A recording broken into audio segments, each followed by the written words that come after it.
Hello and welcome to another episode of Bare Bones Wargaming, a show with no bells, no whistles, no frills, just a man, a camera, and his game. This episode, we're going to take a look at one of the newest releases from Hollandspiele.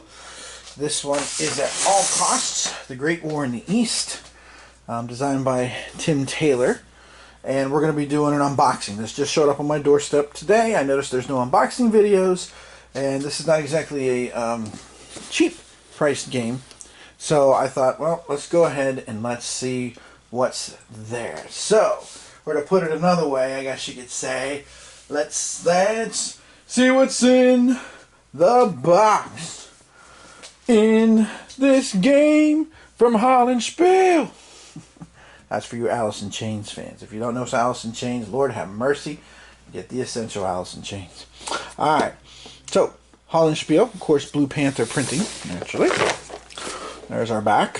Very simple, very modest, which is cool. Okay, so let's pop the lid and look under the hood. Boom. Alright, whoa, look at that right off the bat. Cool. Alright, so we've got, let's zoom in here a little bit.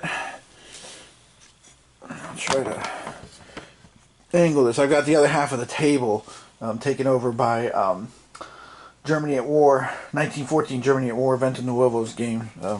Kind of working on that too at the same time. So, alright, so we got 4 dice, blue dice, nice. Oh, the game pieces are wooden. Now that's pretty cool. Let's take a look at those a little bit. Get a couple samples out. So these are the armies. Wow, that's nice. Actually, I gotta admit, those are pretty nice. If you look over there, there's a nice thickness to them. Show you that. Wow, that's the majority of the game pieces, by the way. These are for the armies. I received To the Last Man earlier this week. Nuts Publishing, which was done a number of years ago. I want to say 2013. This one, like I said, is brand spanking new. We also have cards, because it is a card-driven game. Now this is interesting. They have them crisscrossed. Mac Daddy make you jump, jump. Oh, that's something else. Alright, I got the one off. Now let's see if the other one, does it just slide? Yeah, it just slides off. Alright, slide to the left. Slide to the right. Alright, so lots of good cards here. Depending, I guess, so interesting. You can play it from either side there. You got your event cards here. Sorry, not sure if you could see that well there. Not used to standing on this side of the computer. But you got one side, the Russian player. Some of these cards, it's the Central Power player only. And then you've got these cards. I haven't really looked at any of this in depth. This guy, if I remember correctly, he's the one that created the creeping barrage concept, I believe. Could be wrong, but I think that was him. So, very simple cards, but, I mean, the text is nice and big. You know, they feel nice. We'll find out here in a second. You know me, I gotta do my shuffle test. So let's just take a look here and see how it goes. Ready? Steady? Oh, that sounds nice. Let's try that again. Listen to that sucker. Oh, that sounds good. Alright, those sound like they will shuffle nicely. Nice card stock. Very cool. Okay. We'll save the map for last, like I usually do. Let's take a look here at the rule book. Let's see what we get here. Sorry about that glare. I'm not used to doing this on this side of the table. So, let's see. So we got the rule book here. Let's do it this way. Let's just angle this sucker down. There we go. Now we won't have to worry about the glare. Problem solved. Like I tell my boys, 99% of problems in this world have a solution. You just gotta look for it. Okay, so this is like the usual Hollandspiele kind of stuff you'd expect. Double column, nice marking of important things here with the highlighting, very cool. You know, usual organization that you would see.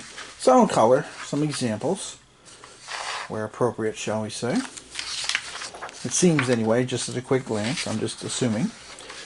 Okay, then we've got all this stuff through here. And of course, this is a game that covers the Eastern Front the whole way from 1914 to hypothetically 1919, which is what To the Last Man does for the Western Front. And you can combine them, because when I was going through the rule book over the last couple of days, I have a tendency to read rule books over breakfast. When I was reading through it, it said about the step for the Western Front game to, you know, do this for the Eastern Front, but don't do it if you have at all costs. So apparently you can combine them into one big game of World War I, which would be totally cool. Okay, although I must admit, I'm very happy with the lamps are going out. And after this video, next week, next Saturday probably, the Guns of August, I'm hoping to do a replay for you guys of the beginning of the 1915 turn. So, alright, so going back here to our current task at hand. Nice example of play.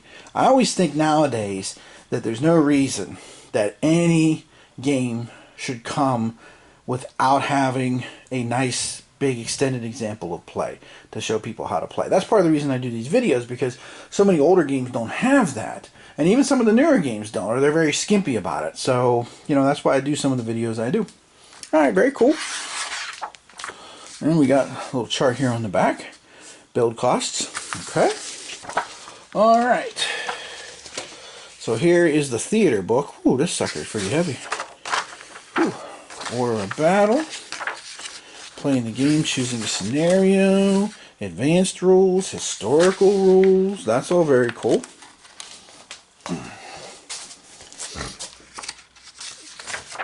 Oh, sorry about that, my sinuses.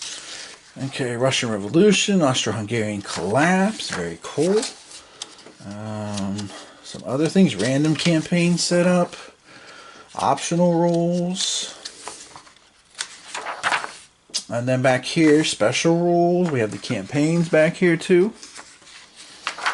Okay, and they're all listed with the deployments and the setups and everything. So that's very cool. Alright, very neat. Okay, kind of very much like the other version of this, the Western version. To the Last Man up, and we got a bunch of information back here too on the back of that theater book. Okay. Up next, what do we got also in the box here? Well, we got a lot in the box. Okay, this is the display cards. Because basically in this game, from what I've gathered from the rule book, I kind of skimmed it, I'm not entirely finished yet, but basically you have your cards by armies, and then you fill in with counters, you know, like divisions and stuff, or corps. I'm not sure exactly. It must be corps, because these are armies. So there's one display. Here's another one for the Central Powers. Alrighty. And then we have the Russians, of course, naturally. Da. And check it out, we got Romanians. That's awesome too. Summer 1916, of course, they jumped in and they very quickly regretted it, because as I recall, they got knocked out like in a month. And a very extensive bibliography. That's very cool. Okay, I like that. I do like when games have, you know, their sources and stuff, but this one is quite extensive. There's 3 columns here. Especially since lately I've been into the First World War and been looking for stuff to read. So, alright, very cool. Alright, what else do we got? Oh, we got counters. The usual laser cut that you would expect from Hollandspiele. Okay, these are the units that go into the army displays, and some informational markers there. And then, of course, here's the bulk of the units. Here we got plenty of units here. The Austro-Hungarian, the German, and the Russians, of course. Got artillery markers and stuff. So, very cool. And I have no doubt the thickness is good. And I haven't punched this, obviously, as you can see, but I will say Blue Panther's counters, when you punch them out, they almost literally drop out, which is very cool. Alright. So far, so good. But then again, one could also say, so what? You know, it depends on how cynical or optimistic you are, I guess. Alright, last but not least, let's take a look at this map. And, ooh, the map is pretty big, so I'll tell you what, in 1 second, let me move this, because again, I'm using a half table here. Sorry about that, bump. And let me get the map spread out, and then I'll kind of zoom out too, to show you the whole map here. One of the things that attracted me to this, and I've become, I don't know, lately, over the last year or so, 2 years, I really have come to enjoy area games more and more. Okay, this is just a basic paper map. There's, you know, not a whole lot of thickness here, as you can see. This isn't Cataclysm thinness, mind you, but it's not exactly the thickest map in the world either. You would definitely need a nice piece of plexiglass, in my humble opinion. You got all these areas here. The thing I like about this too, let me just kind of zoom in here on Kiev. But show you too, if you notice, they got the Russian version down here, the Cyrillic, which I think is very cool. That's awesome. I like that. It's a nice touch to all of this as well. So very, very cool. Okay. Here's Bulgaria and Bucharest way down by the bottom there, and of course the almighty oil fields, naturally. Okay, so we got all this space here, and then at the top we have our victory point track, and of course we have our turn track as well too, way at the top. Let me get all the way up there and make sure that you can see it. There we go. So we got the VP track, I think I'm zoomed out as far as I can go. Yeah. Okay. And then we've got the year tracks again all the way up through, and these are seasonal turns. So spring, summer, autumn, and winter. So, alright, very cool. I'm very impressed. The only thing I will say that I like actually about the other game is that the army cards are actually, they've got some thickness to them. These are just sheets of paper. I always think that's good to have if you're especially using things like a display. That's just my personal opinion.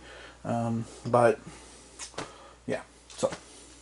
Okay, so that's what's inside the box, because again, the price tag on this is a little bit higher than you normally see with Hollandspiele games. I want to say, I'm trying to think of memory-wise here, but I want to say this was around 70 bucks, a little more than 70.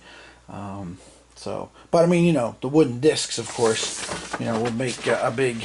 Look at the marshes, though. Check that out, man. Them marshes are freaking huge. Look at that, one big giant space right in the smack in the middle of everything. I'm sure that's what the Germans thought when they were playing in Barbarossa. They're like, look at this. So, but overall, as usual with Hollandspiele, very good production values.